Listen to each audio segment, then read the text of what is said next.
छत्तीसगढ़ के एक नहीं कई जिलों में इन दिनों हाथियों की दहशत है। हाथियों का दल ग्रामीण इलाकों में जमा हुआ है। सरगुजा के मैनपाट में 9 हाथियों के दल ने दहशत मचा रखी। यहां ग्रामीण अपने इलाकों में मचान बनाकर पेड़ों पर रहने के लिए मजबूर हैं। वहीं कांकेर में हाथियों के दल ने फसलों को बर्बाद कर दिया। प्रशासन की तरफ से लगातार मुनादी करवाई जा रही है। ग्रामीणों को सतर्क रहने की सलाह दी जा रही है। वहीं जशपुर में लोगों को हाथियों से दूर रहने की हिदायत दी गई। 3 दिन पहले बादलखोल अभ्यारण्य के पास हाथियों ने एक महिला को कुचल दिया। वहीं सोमवार को फुलडी के जंगल में हाथियों ने एक युवक को कुचलकर मार डाला। 3 तस्वीर आपको दिखा रहे हैं। 9 हाथियों ने किस तरह उत्पात मचा रखा है। पूरे इलाके में आतंक का पर्याय बन चुका है 9 हाथियों का दल। यह अंबिकापुर की तस्वीर आप देख रहे हैं। इसी तरह कांकेर में भी लोग रथ जगह कर रहे हैं। फसलों को काफी नुकसान हाथियों के दल ने पहुंचाया। पत्थल गांव में भी हाथियों के आतंक से पूरा इलाका दहशत में है। एक युवक की हाथी के हमले में मृत्यु हो गई।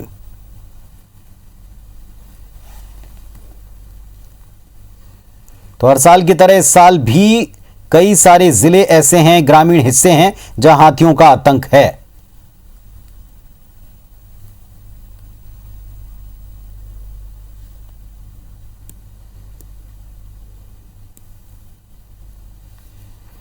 और हमारे 2 सहयोगी इस वक्त हमारे साथ में जुड़ रहे हैं, रमेश शर्मा और रोशन सोनी। पत्थल गांव से रमेश शर्मा हमारे साथ में है। रमेश, रोशन सोनी हमारे साथ में जुड़ गए। रोशन के पास में पहले चलते हैं। रोशन, क्या स्थिति है, क्या हालात संभल पा रहे हैं? क्योंकि लोगों का बुरा हाल है डर की वजह से। वन विभाग क्या कर रहा है?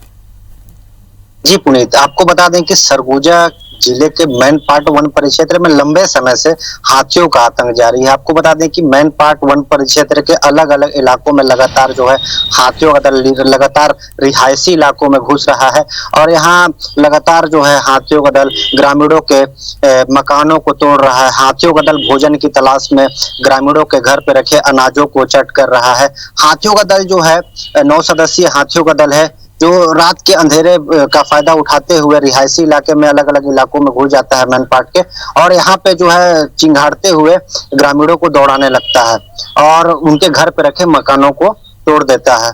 उनके घर और मकानों को तोड़ देता है और अनाज को चट कर जाता है। आपको बता दें अभी ताजा मामला जो है मैनपाट वन परिक्षेत्र के बरीमा गांव से सामने आया है, जहां हाथियों के दल ने बीते रात जो है ग्रामीणों के 4 मकानों को तोड़ा। देखिए, ये पहला मामला नहीं है हाथियों के उत्पात का। लगातार मैनपाट में आए दिन ग्रामीणों के मकान टूट रहे हैं हाथियों के द्वारा। वन विभाग लगातार दावा करती है कि हम लोग हाथियों को रिहायशी इलाके से दूर रखने के लिए कवायद कर रहे हैं, लेकिन वन विभाग का लगातार प्रत्येक जो भी दावा है वो जमीनी स्तर पर फेल होता नजर आ रहा है। और यहाँ पे सबसे बड़ी बात यह है कि ग्रामीण जो है हाथियों से बचने के लिए और अपने अनाज को बचाने के लिए, अपने परिवार को बचाने के लिए पेड़ों पे मचान बना करके ऊपर रात होते हैं ऊपर चले जाते हैं, मचान का सहारा लेते हैं ताकि हाथी जो आए उनको जान माल की कोई चिंता ना हो। तो रोशन, कोई प्लान है वन विभाग का कि किस तरह ग्रामीणों को और इनको आपस में एक दूसरे से दूर रखा जाएगा, या लोगों को ऐसे ही सलाह है कि बस वो अपना बचाव करते रहें?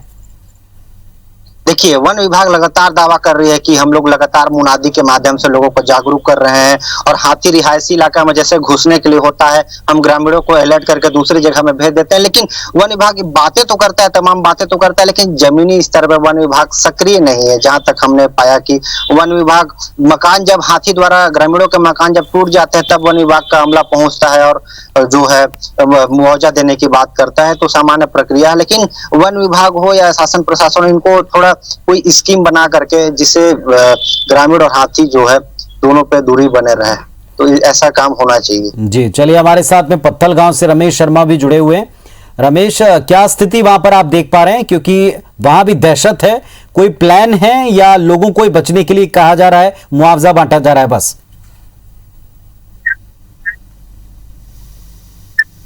यहाँ के जंगलों में, और इसको लेके वन विभाग हाथियों की गतिविधियों को लगातार लेकर आसपास के गांव के लोगों को सतर्क कर रहा है और उन्हें कड़ी हिदायत भी दे रहे हैं कि वे लोग इस समय इस जंगल में हाथियों की उपस्थिति को देखते हुए अपने किसी भी कामकाज को लेकर वे जंगल में न जाएं। इसके बाद वन विभाग की हिदायत को अनदेखा करके ग्रामीण जंगलों में चले जाते हैं और इसकी वजह से ही यहाँ जनहानि की बार बार घटनाएं सामने आ रही हैं। 3 दिन पहले बादलखोल अभयारण्य में एक महिला जंगल में गई थी और वहां पर उसका हाथियों से आमना सामना हो गया था। इसके बाद उसको हाथियों ने कुचलकर मार डाला। कल फिर फुलडीज के जंगल में एक युवक जंगल में गया हुआ था, वहां उसका अचानक हाथियों से आमना सामना होने के बाद हाथियों के झुंड ने उसको कुचलकर मार डाला था। और यहाँ पर सबसे बड़ी बात यह रही कि हाथी उसके शव के पास में कल पूरी दिन भर और रात भर उस वहीं पर डटे हुए थे। आज वन विभाग और पुलिस के कर्मचारियों ने वहां जंगल के पास पहुंचकर बड़ी मुश्किलों से उस शव को बाहर निकाल के पोस्टमार्टम कराया है। दरअसल गांव के लोग वन विभाग की हिदायत और उनके जागरूकता अभियान को पूरी तरह से अमल नहीं कर रहे हैं, जिसकी वजह से बार बार घटनाएं सामने आ रही हैं।